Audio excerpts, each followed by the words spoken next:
ನೀರಿಗಾಗಿ ಹೋರಾಟ. ನಮ್ಮ ನೀರು ನಮ್ಮ ಹಕ್ಕು. ನಮ್ಮ ನೀರು ನಮ್ಮ ಹಕ್ಕು. ನಮ್ಮ ನೀರು ನಮ್ಮ ಹಕ್ಕು. ನೀರಾವರಿ ಹೋರಾಟಕ್ಕೆ ನಮ್ಮ ನೀರು ನಮ್ಮ ಹಕ್ಕು. ನಮ್ಮ ನೀರು ನಮ್ಮ ಹಕ್ಕು. ಶ್ರೀನಿವಾಸಪುರ ತಾಲೂಕಿನ ರೈತ ಬಂಧುಗಳು ಹಾಗೂ ರಮೇಶ್ ಕುಮಾರ್ ಅಭಿಮಾನಿಗಳು ಇವತ್ತು ಏನು KC ವ್ಯಾಲಿ ನೀರು ಎರಡನೇ ಹಂತ ಶುದ್ಧೀಕರಣ ಆಗಿ ನಮ್ಮ ಕೋಲಾರ ಜಿಲ್ಲೆಗೆ 430 MLD ನೀರು ಬರಬೇಕಾಗಿತ್ತು. ಆದರೆ ಈಗ ಬರೀ 198 ನೀರು ಮಾತ್ರನ ಬಿಡ್ತಾ ಇದ್ದಾರೆ. ಬೇಸಿಗೆ ಕಾಲ ಬಂದಿದೆ. ಎಲ್ಲ ರೈತ ಕುಟುಂಬಗಳು ಜಾಸ್ತಿ ಇರೋದ್ರಿಂದ ನಮ್ಮ ಜಿಲ್ಲೆಯಲ್ಲಿ ಎಲ್ಲ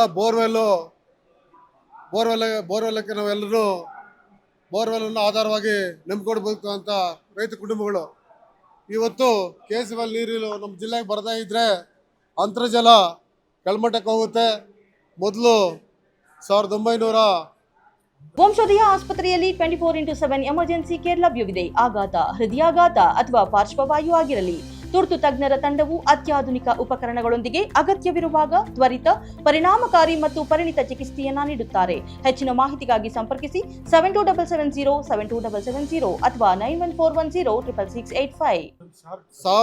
2018ರಲ್ಲಿ ಏನು ನಮ್ಮ ಕೋಲಾರ ಜಿಲ್ಲೆಯಲ್ಲಿ ನೀರಿನ ಸಮಸ್ಯೆ ಇತ್ತು. 2000 ಆಳಕ್ಕೆ ಹೋದ್ರೂ ನೀರು ಸಿಗ್ತಾ ಇಲ್ಲ. ಆದರೆ ಇವತ್ತು KC ವ್ಯಾಲಿಯಿಂದ 190-300 ಅಡಿಗೆಲ್ಲ ನೀರು ಸಿಗ್ತಾ ಇದೆ. ಅದರಿಂದ KC ವ್ಯಾಲಿಯಿಂದ ನಾವು ರೈತರು ಬದುಕೋಕೆ ತುಂಬ ಜೀವದಾನವಾಗಿದೆ.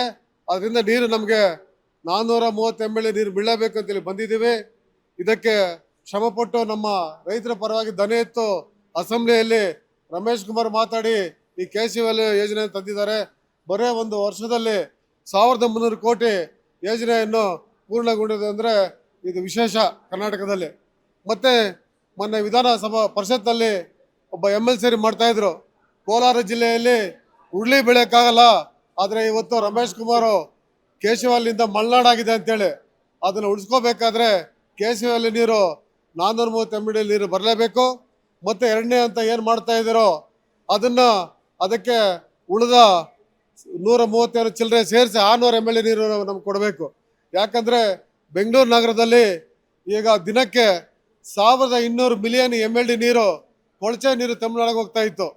ಅಲ್ಲಿ ತರಕಾರಿ ಬೆಳೆದು ನಮ್ಮ ಬೆಂಗಳೂರು ನಗರಕ್ಕೆ ಕೊಡ್ತಾ ಇದ್ರು. ಅದೇ ನೀರನ್ನ ಶುದ್ಧೀಕರಣ ಮಾಡಿ ನಮಗೆ 600 MLD ನೀರು ಬಿಟ್ಟರೆ ರೈತ ಕುಟುಂಬಗಳು ಚೆನ್ನಾಗಿ ಬದುಕುತ್ತೆ ಅಂತ ಹೇಳಕ್ಕೆ ಇಷ್ಟಪಡ್ತೀನಿ. ಯಾಕಂದರೆ ಮೊದಲಿಗೆ ರೈತರೆಲ್ಲ ವಾಚ್ಮನ್ ಕೆಲಸಕ್ಕೆ ಹೋಗ್ತಾ ಇದ್ವಿ. ಈಗ ಕೊರೋನಾ ಬಂದಾಗಿಂದ ನಮ್ಮ ಮನೆಗಳಿಗೆ ವಾಪಸ್ ಬಂದು ಈಗ ರೈತರ ಕೆಲಸ ಮಾಡಿಕೊಂಡು ಒಳ್ಳೆ ಜೀವನ ನಡೆಸ್ತಾ ಇದ್ದಾರೆ ರೈತರು. ಅದು ನಡಿಬೇಕಾದ್ರೆ KC ವ್ಯಾಲಿ ತುಂಬ ನಮ್ಗೆ ಅವಶ್ಯಕತೆ ಇದೆ. ಅದರಿಂದ ನಮಗೆ 430 MLD ನೀರು ಕೊಳ್ಳೇಬೇಕಂತೇಳಿ ಒತ್ತಾಯ ಮಾಡ್ತಾ ಇದ್ವಿ. ಈಗ ಏನು ರಮೇಶ್ ಅವರು ಇಂಜಿನಿಯರ್ ಬಂದು ಮಾತಾಡಿದಾಗ ನಾನು ಮಾತಾಡೋರಿಗೆ 300 MLD ನೀರು ಕೊಡ್ತಾರೆ, ಮುಂದೆ ತಿಂಗಳಿಂದ ಬಿಡ್ತೀನಿ ಅಂತ ಹೇಳಿದರೆ ಅದಕ್ಕೆ ನಾವು ಒಪ್ಪಲಿಲ್ಲ. ನಮಗೆ 430 MLD ನೀರು ಬರಬೇಕಂತ ಹೇಳಿದ್ದೀವಿ. ಒಂದು ವೇಳೆ ಅವರು 430 MLD ನೀರು ಬಿಡದೇ ಇದ್ರೆ ಮುಂದಿನ ರೀತಿಯಲ್ಲಿ ನಾವು ಏನು ಹೈವೇ ರಸ್ತೆ ಇದೆಯೋ ಅದನ್ನು ಬಂದ್ ಮಾಡಿ ಜಿಲ್ಲೆಯೆಲ್ಲ ಬಂದ್ ಮಾಡಿ ಉಗ್ರ ಹೋರಾಟ ಮಾಡಬೇಕಾಗ್ತದೆ. ಕಾನೂನು ಕೈಗೆತ್ತಿಕೊಳ್ಳೋ ಪರಿಸ್ಥಿತಿ ತರಬಾರ್ದಂತ ಮನವಿ ಮಾಡ್ತಾ ಇದ್ವಿ.